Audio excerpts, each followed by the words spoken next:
ខ្ញុំដឹងហើយគឺឯងមានបំណងរៀបអន្ទាក់ចង់ឲ្យខ្ញុំសងលុយមែនទេបោកលុយឯងមានលុយដែរហ្នឹងប្រាក់ខែមួយខែតែ3000សោះ2ឆ្នាំមកនេះធ្លាប់សន្សំបានមួយកាក់1 សេនទេពិតជាគ្មានបានការមែន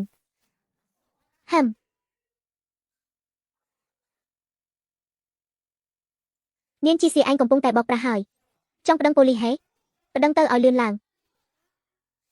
គឺ11ដងអាហើយលីនជីសៀងគេសារភាពថាបោកលុយហើយ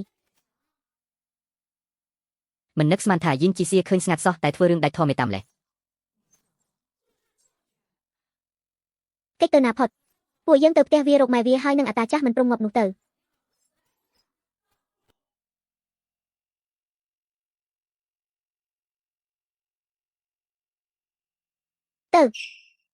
ជួយយាមីងឲ្យខ្ញុំប្រាប់អ្នកម្ដងទៀតកុំទូរស័ព្ទមកខ្ញុំទៀតឬខ្ញុំនឹងសម្លាប់អ្នកដាក់វីដេអូបន្លំរបស់អ្នកនៅលើផ្លូវរបស់អ្នកហើយលេងវានៅលើរង្វិលជំរងចាំសួរអ្នកតើវីដេអូបោកប្រាស់អ្វីអ្នកណាគេក្បត់ចិត្តស៊ូយ៉ាមីងមែនទេ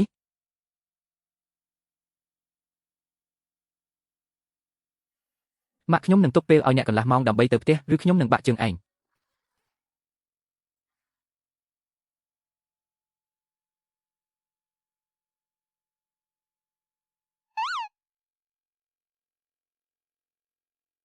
ក្រៅពីលោកម្ចាស់សិនខ្ញុំសុំពឹងរឿងមួយបានទេមិនបានទេកញ្ចក់ខូចត្រង់ទ្រីមិនដំណើរការទេគឺអ្នកដែលទៅរកឪពុក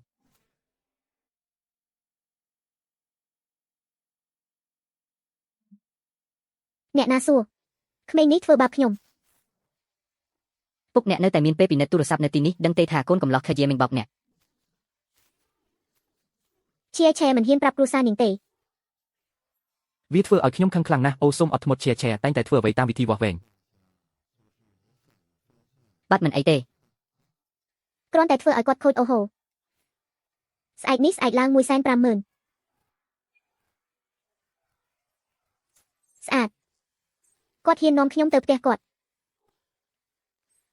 ចេញមកហើយឲ្យមាត់តូចរបស់អ្នកមកដល់ហើយអ្នកណាដែលបោកលុយឯងគឺកូនស្រីឯងដែលបោកកូនអញពិតជាមាន2លានបើថ្ងៃនេះមិនអាចមកបានទេខ្ញុំនឹងឲ្យគាត់ចូលគុកបន្ទាប់មកអ្នកគួរតែធ្វើការហៅទូរស័ព្ទមកទីនេះឆ្កែប្រុសខ្ញុំគិតថាអ្នកមិនហ៊ាននិយាយវាតតែសោះតើអ្នកគិតថាខ្ញុំល្ងងទេហេតុអ្វីបានជាអ្នកមិននិយាយមិនសមហេតុសមផលប្រញាប់ហើយអ្នកចិត្តខាងឆែចេញមកផ្ទះអ្នកចិត្តខាងលេងយកចេញមកនឹកសេឥឡូវមានអារម្មណ៍បង្កាច់បង្ខូចកូនស្ត្រីម្នាក់ខ្ញុំពីបត់បោកលុយមិននិយាយពីកូនល្អបន្លំបោកបងស្ត្រីម្នាក់អូននៅតែមានសរសៃប្រសាទលិតមុខចាស់ហើយមករកកន្លែងបងបង្កើតបញ្ហានិយាយម្ដងទៀតខ្ញុំនឹងហែកមាត់អ្នកខ្ញុំប្រាប់អ្នកទាំងអស់គ្នាក្នុងពេលតែមួយ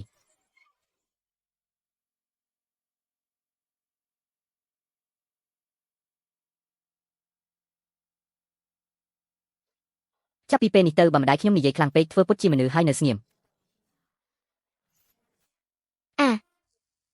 ខ្ញុំមិនអាចនិយាយបានទេសូមនិយាយឲ្យអ្នកតែម្នាក់ឯងបើអ្នកមិននិយាយខ្ញុំនឹងនិយាយជំនួសអ្នក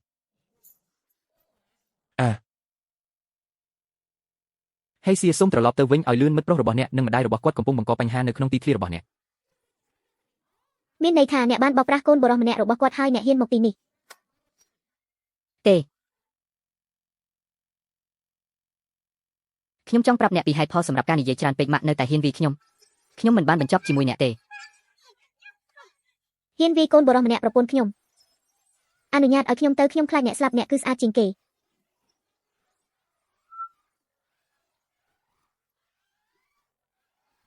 អញសុខសប្បាយទេវាមិនអីទេសំបីតែ10ក៏មិនធំដែរឈឺឈាមិញតើអ្នកចង់មានន័យអ្វីអ្នកបានកុហកចុះហេតុអ្វីបានជាខ្ញុំមិនអាចមាន2លានវាគឺជាអ្នកយកព្រមលេងជាហេតុអ្វីបានជាអ្នកមិនដាក់អន្ទាក់ឲ្យខ្ញុំហើយទូរស័ព្ទទៅប៉ូលីសអូខ្ញុំមិនបានទូរស័ព្ទទៅប៉ូលីសទេហើយទូរស័ព្ទខ្ញុំអស់អន្ទានខ្ញុំនឹងទូរស័ព្ទទៅប៉ូលីសហើយចាំបន្តិចផ្ដល់លុយជាខ្ញុំប្រាប់អ្នកថាសូមសងប្រាក់ដែលអ្នកជំពាក់កូនខ្ញុំឆាប់តាមដែលអាចធ្វើទៅបានហើយបំភ្លេចវាសម្រាប់ថ្ងៃនេះ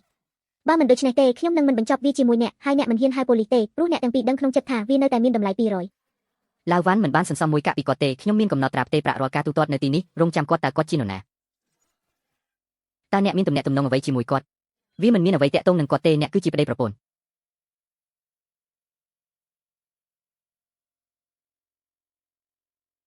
នៅថ្ងៃនោះគាត់នៅការិយាល័យកិច្ចការស៊ីវិលជាមួយសម្បត្តិអាពាហ៍ពិពាហ៍ជាមួយគាត់ លេងជាអ្នករបស់ខ្ញុំទៀតហើយ ហេតុអ្វីបានជាអ្នកមិនវាយខ្ញុំ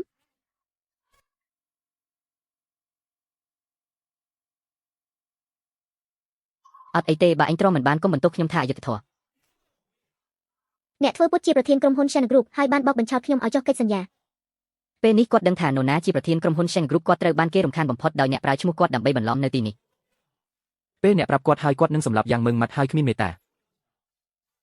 តើមានអ្វីកើតឡើងចំពោះអ្នកប្រសិនបើខ្ញុំប្រាប់គាត់ អ្នកចង់លេង ប្រហែលជារបស់គាត់ ប៉ាហេតុអីក៏ចេញមកប្តីឲ្យ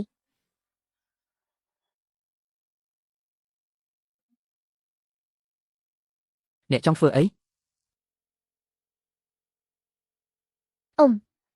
អូហូ អូហឺហឺ បងជ្រូក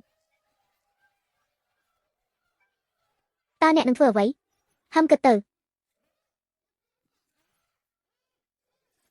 មែនហើយអ្នកអាចមើលឃើញថាខ្ញុំបានទូរស័ព្ទទៅប៉ូលីសហើយជីតារបស់ខ្ញុំត្រូវបានគ្រួសារខាវីដំ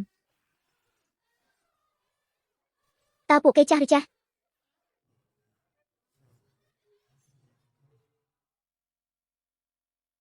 ប្រពន្ធរបស់អ្នកបានស្លាប់ហើយមិនហ៊ានប៉ះប៉សឡែងកុំបារម្ភខ្ញុំនឹងស្លាប់ឆាប់នេះបើខ្ញុំស្លាប់ខ្ញុំនៅតែហូបបាយទុនដដែលបាក់ខ្លាចខ្ញុំ អូខេតោះជាគ្នាលេងហើយទៅនិយាយលាសិនបើតាចាស់ម្នាក់នេះស្លាប់គេច្បាស់ជាបន្ទោសយើងមិនអាចទៅរួចបាត់មក អ៊ំបាទតោះអ៊ំតោះទៅ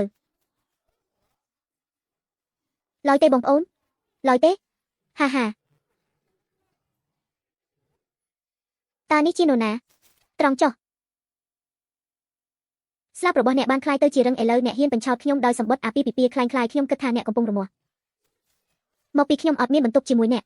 ស្ដាប់ការពន្យល់របស់ខ្ញុំកុំប៉ះខ្ញុំនឹងបង្រៀនអ្នកពីរបៀបពន្យល់មានគំនិតទេ បន្ទាប់មកអ្នកមិនរត់ចេញទេខ្ញុំកំពុងនិយាយនេះជាការពិតបោះត្រា Shen យាយគឺជាអ្នកនឹងខ្ញុំបាទលេងជាអ្នកមិនអាចរៀបការបានទេមែនទេ អ្នកគ្រាន់តែបោះបរោះ Phoenix មកខ្ញុំហើយឥឡូវនេះអ្នកប្រាប់ខ្ញុំពីរបៀបធ្វើកៅអីហើយយកវាទៅម្ដាយរបស់ខ្ញុំវិញ កុំនិយាយសាហាវពេកខ្ញុំសាហាវសូមមើលខ្លួនឯងថាតើគាត់ពាក់កណ្ដាលដូចគ្នា អ្នកប្រាប់ខ្ញុំ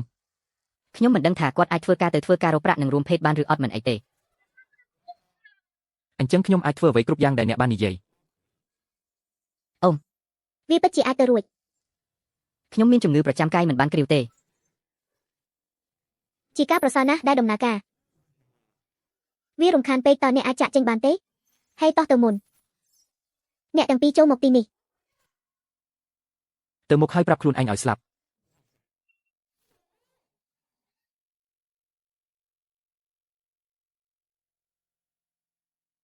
តើជើងរបស់អ្នកមានបញ្ហាអ្វីម្ដាយនាងងាកទៅរកគាត់ហើយបិទមាត់គ្មានបញ្ហាទេឈឺជើងឈឺ អ្នកគ្មានកម្លាំងហើយជើងរបស់អ្នកឈឺ រទេះរុញរបស់អ្នកស្អាតហើយខ្ញុំក៏ចង់បានវាដែរ ខ្ញុំនឹងសុំអ្នកណាម្នាក់ឲ្យអគិសនីមួយដល់អ្នកនៅថ្ងៃស្អែកបន្ទាប់មកខ្ញុំនឹងមិនមានសជីវធម៌ទេចូលនិយាយអំពីវានៅថ្ងៃមួយទៀតគ្រាន់តែរទេះរុញអ៊ំពុកតើជំងឺរបស់អ្នកអាចព្យាបាលបានទេ ល្អណាស់ល្អ អ្នកគឺជាឆ្កែតើអ្នកពិតជាចូលចិត្តគាត់ទេតើអ្នកចូលចិត្តអ្វីអំពីគាត់ដែលជិះរទេះរុញ ហើយមើលថាខ្មាស់គេប៉ុណ្ណាកញ្ញាវុស្វេមាននិស័យមិនតាក់ទាញហើយបើមើលដៃគាត់ស្ដាងដូចដើមឫស្សីជើងគាត់វែងជាងអាយុជីវិតខ្ញុំហេបាក់ខ្ញុំស្រឡាញ់គាត់ខ្លាំងណាស់ប្តីខ្ញុំស្រឡាញ់អ្នក